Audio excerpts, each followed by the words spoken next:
तो hello everyone, कैसे आप सभी? आशा करते हैं आप सभी अच्छे होंगे। तो ये वीडियो आप लोगों के लिए मोस्टली इंपॉर्टेंट होगा। इस वीडियो को आप लोगों को बिल्कुल भी स्किप नहीं करना है। वीडियो को लास्ट तक बने रही। तो जैसा कि आप लोग देख रहे हैं 2024 के लिए है क्या है, तो आप लोग के लिए अर्थशास्त्र इकोनॉमिक्स है। आप लोग का कमेंट था कि सर इसके ऊपर भी इस वीडियो के अंदर आप लोग का जो मोस्टली इंपॉर्टेंट होगा वीवीआई होगा, एकदम सिलेक्टेड क्वेश्चन जो 100% आने की चांसेस है, उस क्वेश्चन को आप लोग गेस कराया जाएगा। तो चलिए लेट्स स्टार्ट करते हैं। और इसका पीडीएफ कहाँ मिलेगा? अपना टेलीग्राम ग्रुप और व्हाट्सअप चैनल पे इसका पीडीएफ आप लोगों को प्रोवाइड कर दिया जाएगा। तो देखिए, आपका पहला जो मोस्टली याद करने वाला है वो सब पॉइंट आप लोगों को हम बतला देते हैं। इसको तो आप याद ही कर लीजिए। आपसे पूछ ही देगा कि आर्थिक क्रिया क्या है, आपसे पूछेगा ही कि आर्थिक क्रिया क्या है। तो आर्थिक क्रिया उस क्रिया को आर्थिक क्रिया कहते हैं जिसका संबंध मानवीय आवश्यकताओं को संतुष्टि करने के लिए सीमित साधनों के उपयोग से होता है। ठीक है, तो इसका भी डिफिनेशन आप लोग अच्छे से याद रखिएगा कि इसका डिफिनेशन क्या है। ओके, आर्थिक क्रिया के प्रकार आपके ऑब्जेक्टिव पूछ सकता है कि ये जो आर्थिक क्रिया का जो प्रकार होता है ये कितना आर्थिक क्रिया का प्रकार है। तो उत्पादन है, उपभोग है, विनिमय, ये सब क्या आपका आर्थिक क्रिया के प्रकार है। उत्पादन एजेंट के अंदर जो है ये क्या क्या आता है? उत्पादन एजेंट के अंदर भूमि, श्रम, पूंजी, संगठन और उद्यमिता। आप ये क्लास 9th में ही पढ़े होंगे। उसके बाद आप इसको भी देख लीजिएगा, जैसा कि यहाँ लिखा हुआ देख रहे हो, वेस्ट सूक्ष्म अर्थशास्त्र की शाखाएं ये 3। अगर आप इस तरह का डायग्राम बना देते हैं तो आपको 5 नंबर यहाँ से आराम से मिल सकता है। ये फिक्स है, आपको 5 नंबर देने से कोई नहीं रोक सकता है अगर इसको आप अच्छा से कर लेते हैं। चलिए नेक्स्ट देखते हैं हम समष्टि अर्थशास्त्र। ये भी पूछ देगा कि आपसे मैक्रो इकोनॉमिक्स क्या है। देखिए, आप इतना कर लीजिएगा ना। आप कितना पॉइंट है इसका पॉइंट कितना दिया हुआ है? 17 पॉइंट है। इस 17 पॉइंट कर लीजिएगा तो आपका जो माइक्रो इकोनॉमिक्स से जितना भी क्वेश्चन बनेगा ना, वो सारा आपको अच्छा से एकदम इसके अंदर से ही क्वेश्चन रहेगा। आप काफ़ी अच्छा से सारा का आंसर आप लोग कर पाइएगा। इसलिए आपको ज़्यादा नहीं, इसके अंदर टोटली जो है ना मोस्टली वीवीआई है। टोटली 10 पॉइंट दिया, 200 मोस्टली इंपॉर्टेंट है। एक 10 नहीं, 17 इंपॉर्टेंट है। इसको एक को भी नहीं छोड़ना। उसके बाद देख लेते हैं एमसीक्यू देख लेते हैं। तो जैसा कि आप लोग जहाँ जहाँ लिखा हुआ BSCB करके यहाँ साल जहाँ पे लिखा हुआ ये मोस्टली इंपॉर्टेंट है। ये इस साल पूछा गया, इस साल ये भी क्वेश्चन पूछा हुआ, ये भी ये सारा क्वेश्चन जो देख रहे हैं ना, या जहाँ जहाँ साल का देखिए कितना रिपीटेड क्वेश्चन है, ये सब क्वेश्चन पूछा हुआ क्वेश्चन है। तो अगर हम क्वेश्चन कराने लें तो काफ़ी ज़्यादा टाइम लग जाएगा। तो ऐसा नहीं करेंगे, आप लोग इसका पीडीएफ डाउनलोड कीजिएगा। उसके बाद आप लोग को हमको बतलाना है इस वीडियो में ये है कि कौन कौन सा क्वेश्चन आप लोग को रट के जाना है या पढ़ के जाना अच्छे से। ठीक है, आपको 5 नंबर में पूछ देगा कि पूंजीवाद क्या होता है और समाजवाद अर्थव्यवस्था में क्या अंतर, पूंजीवादी अर्थव्यवस्था और समाजवादी अर्थव्यवस्था। इसलिए आपको इसको भी पढ़ के ही जाना है। पूंजीवाद और समाजवादी अर्थव्यवस्था का डिफरेंट, दोनों में क्या अंतर है, आपको इसको पढ़ के ही जाना है। ठीक है, और ये आप बचपन से पढ़े, बचपन से क्या आप 9th पढ़े होंगे, समाजवादी, पूंजीवादी, मिश्रित अर्थव्यवस्था, इकोनॉमिक्स में ये जो 3 जो अर्थशास्त्र है, तीनों के बारे में अच्छे से थोड़ा सा आप लोग पढ़ लीजिएगा। लेकिन ज़्यादा आप लोग इसमें पूंजीवाद और समाजवादी अर्थव्यवस्था में अंतर स्पष्ट करना आप लोग को आना ही चाहिए, क्योंकि ये आएगा ही आएगा। ठीक है, नेक्स्ट चैप्टर की हम बात करें उपभोक्ता संतुलन की, कंज्यूमर एंड डिमांड का। ठीक है, तो इसके अंदर मेरा क्या क्या इंपॉर्टेंट क्वेश्चन बनेगा। इसके अंदर मेरा मांग के नियम का क्या अपवाद है, ये भी आपके लिए इंपॉर्टेंट है। ये पूछ देगा ही, ये पूछेगा ही कि मांग के नियम का अपवाद पूछ देगा। देख रहे हैं ना, पिछले 2021 में पूछा हुआ है। उसके बाद हम आगे देखते हैं इससे क्या क्वेश्चन इंपॉर्टेंट बनेगा। देखिए प्रश्न, गिफिन का विरोधाभास को संक्षेप में समझाइए। आप इसका इसका देखिएगा क्वेश्चन नंबर 6, इसका सॉल्यूशन आपको मिल जाएगा। ये भी इम्पॉर्टेंट है, जो कितना 15 में पूछा है और आगे भी है जो दिख नहीं रहा है, पीडीएफ बनाने में कट गया। ठीक है, तो ये उपभोक्ता संतुलन का अर्थ, ये भी आपसे पूछेगा कि उपभोक्ता संतुलन का अर्थ क्या है। जब कोई उपभोक्ता अपने व्यय करने के वर्तमान ढंग में कोई परिवर्तन नहीं करना चाहता तो संतुलन की अवस्था में कहा जाता है। ठीक है, ठीक है, यहाँ देख लीजिए। अगर आप लोग को नहीं, पीडीएफ ही ले लीजिएगा, आप लोग स्क्रीनशॉट क्या लीजिएगा, पीडीएफ ही इसका डाउनलोड करके आप वहाँ से देखते रहिएगा। ठीक है, उपभोक्ता संतुलन का अर्थ, इसकी मान्यता, जैसा कि आप लिखा हुआ देख रहे हैं। चलिए नेक्स्ट, इस चैप्टर से क्या क्या इंपॉर्टेंट निकलेगा। सीमांत उपयोगिता कुल उपयोगिता के बीच का संबंध, ये भी उतना इंपॉर्टेंट नहीं है, नहीं पूछेगा। पूछ देता कभी कभी, ऐसा नहीं है, लेकिन अब नहीं पूछेगा आप लोग से। ठीक है ना, उसके बाद क्या है कि मांग विस्तार, ये भी आप लोग से नहीं पूछेगा। ठीक है ना, उपयोगिता की परिभाषा दे, ये जो है ना डिफाइन यूटिलिटी जो है बुआ, आप ये जो देख रहे हैं क्वेश्चन नंबर 17 आपका ये भी पूछेगा ही बाबू, ये डिफिनेशन टाइप का है ना, ये पूछेगा ही, इसलिए आप इसको भी रट लीजिए, पढ़ लीजिए अच्छे से, पीडीएफ मिलेगा ही, वहाँ से आप लोग को पढ़ना है। ओके, उसके बाद मांग लोच को प्रभावित करने वाले क्वेश्चन नंबर जो 19 आप देख रहे हैं ना वो, ये भी आपके लिए इम्पोर्टेंट है। इस क्वेश्चन को भी आप लोग को पढ़ना है और पढ़ के जाना है, याद करके जाना है। मॉडल पेपर है, ये टिक कर लीजिए, जो करना है आप लोग को। ये हम बोलेंगे ये सब क्वेश्चन को ना आप लिखते जाइए तो ज़्यादा बेटर रहेगा। जो जो इंपॉर्टेंट क्वेश्चन उसको आप नोट्स बना लीजिए, अब बस इतना ही पढ़िए। अगर इतना पढ़ के जाते हैं ना तो इकोनॉमिक्स में आपका 80 से 90 नंबर एकदम फिक्स है, एकदम आराम से ला सकते हैं। ठीक है, गिफिन वस्तु से क्या अभिप्राय है, सेम क्वेश्चन रिपीटेड कर दिया। गिफिन वस्तु से क्या अभिप्राय है ना, उसी टाइप उसी बेस का क्वेश्चन है। चलिए हम आगे देखते हैं। उपभोक्ता सामान्य वस्तु क्या है, ये भी गिफिन वस्तु है। सब ये गिफिन है ना, ये इम्पोर्टेंट है, इसलिए आप गिफिन को अच्छे से कर ही लीजिए। ठीक है बाबू, स्क्रीनशॉट लीजिए, कॉपी में नोट करके नोट में बना लीजिए। ठीक है, उसके बाद है पूरक वस्तु और स्थान पर, इस वस्तु में भी आपको अंतर रहेगा। ये हम भी जब एग्ज़ाम दिए थे ना, ये मेरे भी एग्ज़ाम में ये क्वेश्चन आया था, इसलिए आप इस क्वेश्चन को कर ही लीजिए, ज़्यादा बेटर रहेगा। ठीक है, ये क्या हो गया,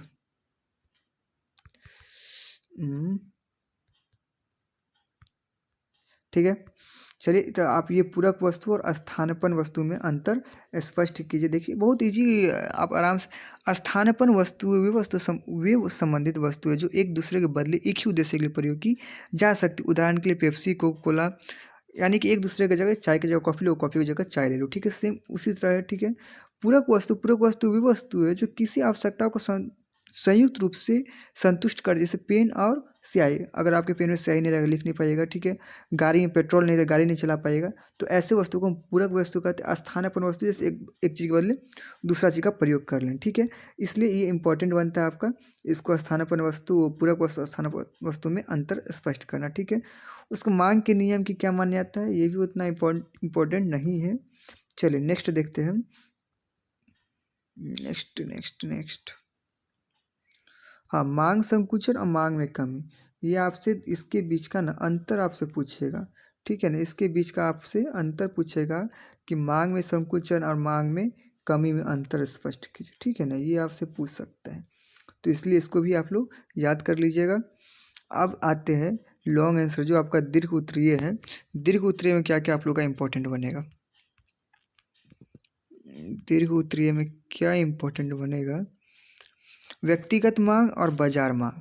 ये जो आप देख रहे हैं इंडिविजुअल डिमांड और मार्केट डिमांड, ये आपसे पूछेगा। इसको भी आप लोग को पढ़ के जाना है, कॉपी में नोट कर लीजिए इस सब को, या स्क्रीनशॉट लेते जाइए। ठीक है ना, या सबसे अच्छा रहेगा कि आप इसको कॉपी में लिखते जाइए, आप लोग के लिए ज़्यादा आसानी रहेगा, क्योंकि लिखिएगा तो आपका प्रैक्टिस भी बनेगा और इससे आप जल्दी भी आप लिखने में भी सुधार कर सकते हैं। ठीक है, चलिए नेक्स्ट, इस चैप्टर से जो था इम्पोर्टेंट वो हो गया। अब आते हैं हम नेक्स्ट चैप्टर। देखिए बाबू, अगर इस तरीके से करेंगे ना तो वीडियो बहुत ही एक्सेस लॉन्ग हो जाएगा। चलिए अब आते हैं हम थर्ड चैप्टर में, प्रोड्यूसर बिहेवियर एंड सप्लाई। ठीक है, इसमें क्या क्या, औसत उत्पादन नहीं, उतना ये सब नहीं पूछेगा।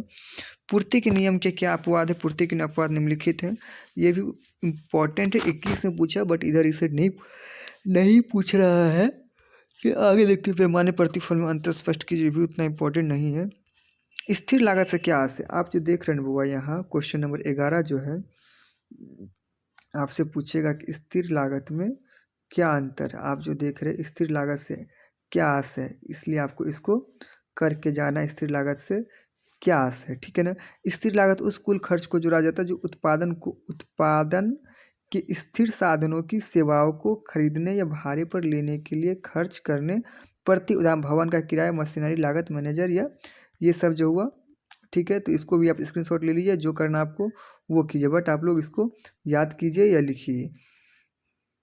परिवर्तनशील लागत के 2 उदाहरण दीजिए, ये आपको ऑब्जेक्टिव एमसीक्यू ही पूछ सकता है। सिंपल है, कच्चा माल की लागत और विद्युत व्यय, बहुत इजी है।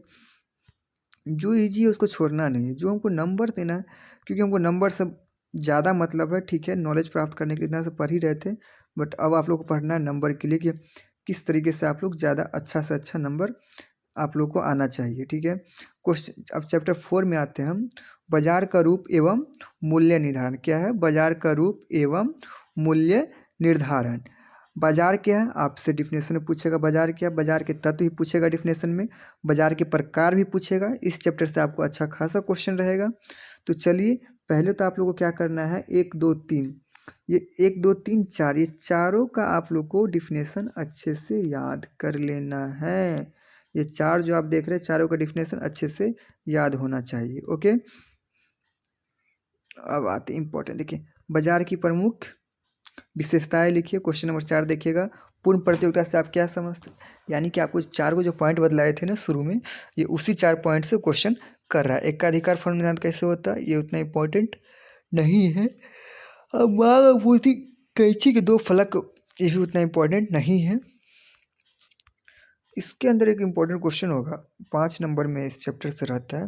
हाँ ये रहा, एकाधिकार और एकाधिकारात्मक प्रतियोगिता में क्या अंतर है। आप इस क्वेश्चन को आप लोग अच्छे से देख लीजिएगा, ठीक है ना। ये पूछेगा है, ये 5 नंबर आप लोग के लिए रह सकता है। ओके, नेक्स्ट देखते हैं, बाजार मूल्य क्या है। ये भी पूछेगा आपसे कि बाजार जो मूल्य है वो क्या है, बाजार को परिभाषित कीजिए। ये क्वेश्चन नंबर 16 17 आप लोग के लिए दोनों इम्पोर्टेंट है। तो दोनों को आप लोग अच्छे से देखना और सबका स्क्रीनशॉट लेना है या कॉपी में लिखते जाना है या फिर इसका PDF डाउनलोड करना है। नेक्स्ट देखते हैं कि नेक्स्ट क्या है, ठीक है। इस चैप्टर से मोस्टली इम्पोर्टेंट होगा 5 नंबर में, वो तुम PDF बनाते समय देखे थे बट अभी फ़िलहाल मिल नहीं रहा है। यस यस, इसको आप लोग याद कीजिए। अगर चीटिंग करने की टैलेंट है ना तो हम बोलेंगे इसको फाड़ के भी ले जाइए, नहीं फाड़ के तो नहीं ले जा सकते, आप लोग कॉपी में लिख के ले जाइए, ये बहुत इंपॉर्टेंट है। इससे आपको 10 नंबर फिक्स है। ये इतना इम्पॉर्टेंट है कि इससे आपको 10 नंबर फिक्स है। इसलिए आप इसको किसी भी तरीके चीट कर रहे हैं, याद कर सकते तो बहुत अच्छी बात है। अगर चीट भी करने का टैलेंट है तो इसको आप ले जाइए, ठीक है, क्योंकि फिक्स है, अच्छा नंबर आपको देगा, ये आएगा ही आएगा। इस चैप्टर से बहुत ही इस चैप्टर से सबसे मोस्टली इम्पोर्टेंट ये पॉइंट है आप लोग के लिए। ओके, नेक्स्ट है 5 नंबर में ये फिक्स रहेगा, उसको कर लीजिएगा और उसको याद कर लेते तीनों को तो वो चैप्टर ही आपको पूरा समझ में आ जाएगा। ठीक है, चलो अब नेक्स्ट है 5 चैप्टर, मांग एवं पूर्ति वक्र के सरल प्रयोग से बदला है। ठीक है, इस चैप्टर से बहुत कम इंपॉर्टेंट क्वेश्चन बनता है, बट जो बनता है वो हम दिखला देते हैं आप लोग के लिए। इस चैप्टर से कोई खास नहीं क्वेश्चन बना। ओके, चलो हम राष्ट्रीय आय से संबंधित समुच्चय एवं अवधारणाएं, इस चैप्टर से तो आप लोगों को काफ़ी सारा क्वेश्चन रहेगा, इसमें कोई शक नहीं है। सबसे पहले आप लोग मैक्रो इकोनॉमिक्स टोटली 100% भी है, ये रहेगा ही। पहला को एकदम अच्छा से करके जाना है, दूसरा भी इम्पोर्टेंट है, तीसरा भी इम्पोर्टेंट है, चौथा भी, पाँचवा भी, छठा भी, सातवां भी, आठवां भी, इसमें सारा का सारा इम्पोर्टेंट है। खट से स्क्रीनशॉट मारो, रखो या लिखना शुरू कर दीजिए। इसको आप किसी भी तरह याद करने का कष्ट कर लीजिए अगर अच्छा नंबर आप लोग चाहते हैं तो। चलिए हम आगे देखते हैं। राष्ट्रीय संबंधी समुच्चय अवधारणा वही था, पेज एक बार रिपीट हो गया है, वही है। समष्टि अर्थशास्त्र की सीमाएँ क्या है जो उसमें था, ठीक है, जो पहले हम बतला चुके हैं कि आप इसको व्यक्तिगत आय क्या है, व्यक्तिगत आय से आज से, व्यक्तिगत आय से आय आज से उस व्यक्तिगत आय से आज से उस आय से है जो किसी देश में 1 वर्ष की अवधि में व्यक्ति अथवा परिवार द्वारा वास्तविक रूप से प्राप्त होती है। ठीक है, ये थोड़ा सा इसको भी कर लीजिएगा, ये भी पूछ देगा। ओके, अब देखते हैं हम नेक्स्ट देखते हैं सकल राष्ट्रीय रुपये GDP और GNP। ये आप लोग की बहुत ही संभावना है कि ये आप लोग को पूछ देगा। GDP का फुल फॉर्म होता है ग्रॉस डोमेस्टिक प्रोडक्ट और GNP का मतलब होता है ग्रॉस नेशनल प्रोडक्ट। ठीक है, ये अगर आप लोग को MCQ में फुल फॉर्म दे दिया जाए तो आप इसको कर सकते हैं, क्या होगा इसका, ग्रॉस डोमेस्टिक प्रोडक्ट, क्या होगा, ग्रॉस डोमेस्टिक प्रोडक्ट होगा इसका। ग्रॉस GN का होगा आपका नेशनल, क्या होगा वो, national product, gross national product, सकल घरेलू देखिए है सकल घरेलू उत्पादक, सकल राष्ट्रीय उत्पादक। ठीक है ना, ग्रॉस का मतलब होता है सकल, क्या होता है ग्रॉस का मतलब, सकल। चलिए, हस्तांतरण भुगतान क्या है, ये भी आप लोग से पूछेगा। हस्तांतरण भुगतान क्या है, हस्तांतरण भुगतान क्या है, ये भी पूछेगा ही। राष्ट्रीय तथा घरेलू आय में अंतर स्पष्ट कीजिए, राष्ट्रीय आय तथा घरेलू आय में अंतर स्पष्ट कीजिए, ये इंपॉर्टेंट है। याद कर लीजिएगा कि राष्ट्रीय घरेलू आय में क्या अंतर है, इसको भी आप इसको याद करके जाइएगा। चलिए ये चैप्टर काफ़ी मोस्ट इम्पोर्टेंट है। अर्थव्यवस्था का द्वितीय क्षेत्र क्या है? प्रवाद की आप सकल राष्ट्रीय ये क्वेश्चन नंबर आप 11 देख रहे हैं। सकल राष्ट्रीय उत्पाद से आप क्या समझते हैं, ये भी आपसे पूछेगा ही। अरे उतना जो पॉइंट बतला है ना शुरू में, उतना कर लेते हैं तो आप आराम से सारा क्वेश्चन अटेम्प्ट कर सकते हैं। तो चलिए हम आते हैं नेक्स्ट चैप्टर में। ये बाबू कुछ करो मत करो, ठीक है, हम इसको ही बोलेंगे चीट करके ले जाओ, ठीक है ना, ये भी बहुत इंपॉर्टेंट है। माइक्रो और मैक्रो इकोनॉमिक्स में डिफरेंस है। पूरे इकोनॉमिक्स आप लोग को तो यही तो पढ़ना है ना, माइक्रो और मैक्रो को ही पढ़ना है। और इसमें क्या है, इतना छोटा शॉर्टकट में इसमें आपको सारी बात समझा दिया गया है। एक इस क्या बोले कंक्लूजन जो निकाल के देता है ना, ये आपको इतना में निकला हुआ कंक्लूजन, इसलिए आपके लिए याद कीजिए, लिखिए, जो कीजिए। ये 2-3 है, जैसे कि ये एक मोस्टली इंपॉर्टेंट हो गया, एक ये हो गया। दूसरा आपको इससे पहले जो बतलाए थे, जो 3 को बतलाए थे, तीनों में अंतर, बाजार वाला में तीनों अंतर स्पष्ट करना था। ये दोनों मोस्ट इंपॉर्टेंट है, ठीक है। ये दोनों से अगर इस दोनों को भी कर लेते हैं ना, तो आपका एक इसी 2 पॉइंट से आपका 20 नंबर फिक्स है। चलो, और ये भी पूछेगा, ये तो बचपन से पढ़े आ रहे हैं, ये तो क्लास 9th में भी आप लोग अच्छा से पढ़े होंगे। ये 9th क्लास का टॉपिक है कि प्राथमिक क्षेत्र क्या होता है, द्वितीय क्षेत्र क्या होता है और तृतीय क्षेत्र किसको कहते हैं। आप 9th में पढ़े होंगे और 10th में भी पढ़े होंगे अच्छे से, तो इसमें तो कोई डाउट नहीं होगा। आई होप अच्छे सबको क्लियर होगा। ओके, स्थिर कीमत ये उतना इम्पोर्टेंट नहीं है। स्टॉक प्रवाह ये भी उतना इम्पोर्टेंट नहीं है। राष्ट्रीय आय, निजी आय, ये भी क्वेश्चन नहीं पूछता है। तो देखिए, एक और पूरा वीडियो करेंगे तो काफ़ी ज़्यादा लंबा वीडियो बन जाएगा, तो आप लोग भी बोलिएगा कि काफ़ी ज़्यादा, ठीक है। सकल और घरेलू, इसका भी अंतर स्पष्ट कर लीजिएगा, क्योंकि ये ऑब्जेक्टिव में आप लोग से पूछेगा कहीं। मुद्रा और बैंकिंग, मनी एंड बैंकिंग, इस चैप्टर से आपका क्वेश्चन ज़्यादा पूछ देगा कि मुद्रा क्या है। एक डिफिनेशन पूछ देगा कि मुद्रा क्या है। तो इस तो मुद्रा वो वस्तु है जो विस्तृत विनिमय माध्यम से मूल्यांकन, संचय, ऋणों भुगतान के रूप में, या मुद्रा वो है जो सभी को स्वतंत्रतापूर्वक स्वच्छ संकोच लोग स्वीकार कर लेता है, ठीक है। स्वतंत्रतापूर्वक स्वच्छ एवं निसंकोच स्वीकार की जाती है। मुद्रा के क्या क्या कार्य है, ये भी पूछेगा आप लोग से। मुद्रा के कार्य पूछे, मुद्रा स्थिति गत्यात्मक कार्य बतलाएगा, ये सब डायनेमिक फंक्शन पूछेगा आप लोग से।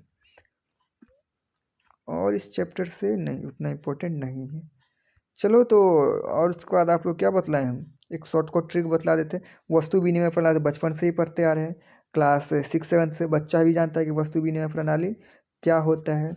इसलिए ये सब क्वेश्चन तो आएगा, तो अपना मन से भी लिख दीजिए कि वस्तु विनिमय प्रणाली क्या है। ओके, कोई दिक्कत नहीं। तो आशा करते आप लोग समझ गए होंगे। और जहाँ जहाँ इस टाइप का टैग लगा हुआ है ना, जहाँ जहाँ BSCB का टैग लगा हुआ है, थोड़ा उस क्वेश्चन पे आप लोग को ज़्यादा फोकस करके, सिलेक्टेड क्वेश्चन है और अच्छे से उस टाइप का क्वेश्चन को पढ़ लीजिए। और कॉपी पेन लेके बैठिए, इसका जल्दी से जाइए आप लोग PDF डाउनलोड कीजिए। PDF डाउनलोड करने आप लोग देरी मत कीजिए, जितना जल्दी डाउनलोड कीजिए आप लोग उतना अच्छा से पढ़ पाइएगा। तो आई होप अभी तक अपने चैनल को सब्सक्राइब कर लिए होंगे, नहीं सब्सक्राइब तो जल्दी से अपने चैनल को सब्सक्राइब कर लीजिए। And thanks for watching.